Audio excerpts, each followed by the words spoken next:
komitmen PPK untuk pengadaan barang jasa bantuan sosial sembako dalam rangka penanganan coronavirus disease 2019 COVID-19 pada Direktorat Perlindungan Sosial Korban Bencana Sosial Kementerian Sosial tahun 2020 bulan Oktober sampai dengan Desember 2020 dan kepada Matius Joko Santoso selaku pejabat membuat komitmen PPK untuk pengadaan barang jasa bantuan sosial sembako dalam rangka penanganan coronavirus disease 2019 COVID-19. Kami akan bekerja sama dan membuka akses penuh terhadap berbagai informasi yang diperlukan guna proses hukum yang sedang berjalan. Hal ini tentu sebagai bentuk keseriusan kami dan dukungan penuh Kementerian Sosial dalam upaya untuk pemberantasan korupsi.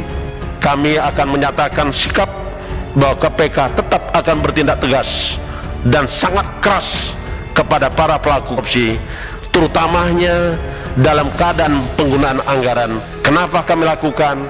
Karena sebagaimana yang kami sampaikan di pembukaan, salus populi suprema nec esto, keselamatan masyarakat merupakan hukum tertinggi.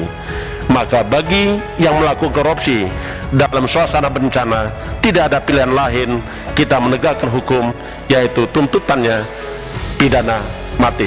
Saya tidak akan melindungi yang terlibat korupsi dan kita semuanya percaya KPK bekerja secara transparan, secara terbuka, bekerja secara baik, profesional, dan pemerintah akan terus konsisten mendukung upaya pencegahan dan pemberantasan.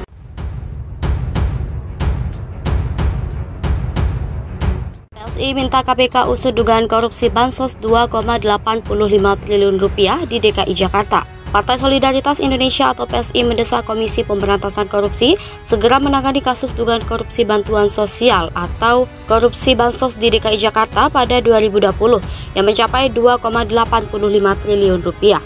Menurut juru bicara Dewan Pimpinan Pusat PSI, Sigit Widodo, dugaan korupsi ini mencuat setelah pegiat media sosial mengungkapkannya di akun Twitter pada Selasa 10 Januari 2023. Bansos berupa beras yang terbagi dalam kantong 5 kg itu disebut masuk dalam anggaran pembelian sembako senilai 3,65 triliun rupiah pada 2020. Sembako tersebut disalurkan melalui Perumda Pasar Jaya, PT Food Station, dan PT Trimedia Imaji Rekso Abadi. Porsi terbesar anggaran ini diberikan kepada Perumda Pasar Jaya senilai 2,85 triliun rupiah. PSI mengutuk dugaan korupsi dana bansos yang dinilai sebagai perbuatan sangat keji di luar batas kemanusiaan. Pada tahun 2020, kata dia, banyak warga Jakarta kehilangan pekerjaan akibat batasan sosial berskala besar untuk mencegah penyebaran COVID-19. Sigit menambahkan menimbun 1.000 ton beras yang seharusnya bisa dikonsumsi 200.000 keluarga di saat pandemi dan membiarkannya membusuk di gudang. Jelas merupakan tindakan yang tidak bisa dibenarkan. Dinsos DKI buka suara soal timbunan beras rusak yang diduga bansos tak tersalurkan. Temuan tumpukan beras rusak di tempat penyimpanan di Pulau Gadung, Jakarta Timur ramai diperbincangkan publik. Berkaitan dengan hal itu, Dinas Sosial DKI Jakarta berencana menelusuri temuan tumpukan beras rusak tersebut yang diduga berasal dari program bantuan sosial COVID-19 tetapi tidak tersalurkan. Premi mengaku bahwa ia tidak tahu tentang temuan tumpukan beras rusak dan menguning yang disimpan di salah satu gudang di Pulau Gadung. Premi mengungkapkan bahwa pihaknya pernah memiliki kontrak kerjasama dengan BUMD DKI, salah satunya Pasar Jaya untuk penyaluran beras bansos. Akan tetapi, kata Premi, kontrak kerjasama itu sudah berakhir sejak 2 tahun silam atau per 31 Desember 2020. Kemudian Premi menegaskan laporan keterangan pertanggungjawaban atas kerjasama dengan Pasar Jaya sudah dilakukan pada 2021. Selain itu, Premi menuturkan bahwa kerjasama itu diduga diawasi oleh Komisi Pemberantasan Korupsi, Inspektorat DKI, dan Badan Pemeriksa Keuangan. Lebih lanjut, Premi mengatakan pihaknya siap memberikan keterangan kepada aparat penegak hukum, termasuk KPK, untuk membantu mengusut temuan itu.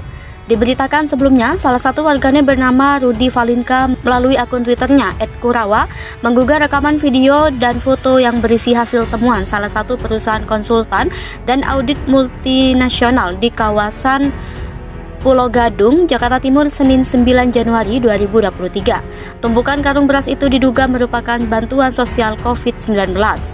Rekaman video berdurasi sekitar 29 detik itu juga memperlihatkan sejumlah petugas sedang menyortir beras yang sudah dikemas dalam ukuran 5 kg. Beras yang ditemukan tersebut sudah dalam kondisi rusak dan menguning sehingga tidak layak konsumsi.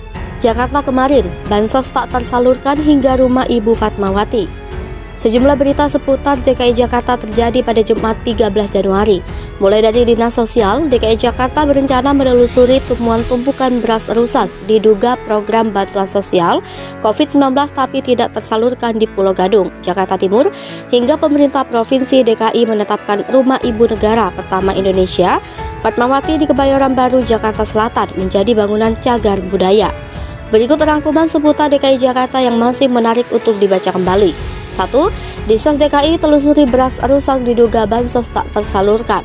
Dinas Sosial DKI Jakarta berencana menelusuri temuan tumpukan beras rusak di Pulau Gadung, Jakarta Timur diduga berasal dari program bantuan sosial COVID-19 tapi tidak tersalurkan. 2. Pengelola Pasar Senen bantah tutup pasar kue pagi. Manajemen Persewaan Senen Jaya 1 dan 2 Anton Susilo Nugroho membantah telah menutup pasar kue pagi secara permanen melainkan hanya memindahkan lokasi berjualan atau direlokasi. 3. Rumah Ibu Fatmawati jadi cagar budaya. Pemerintah Provinsi DKI menetapkan Rumah Ibu Negara pertama Indonesia Fatmawati di Kebayoran Baru, Jakarta Selatan menjadi bangunan cagar budaya. 4. Pemprov DKI tingkatkan potensi edukasi anak di AEW Ragunan. Pemerintah Provinsi DKI Jakarta DKI meningkatkan potensi edukasi bagi anak di Agro Edu Wisata Ragunan, Pasar Minggu, Jakarta Selatan melalui kunjungan ke Rumah Pertanian Modern. 5. Jakarta Barat mempersiapkan posko layanan siswa disabilitas tahun ini. Pemerintah Kota Jakarta Barat, Jakarta mempersiapkan posko pelayanan disabilitas untuk siswa tingkat SD, SMP, dan SMA sederajat pada tahun ini.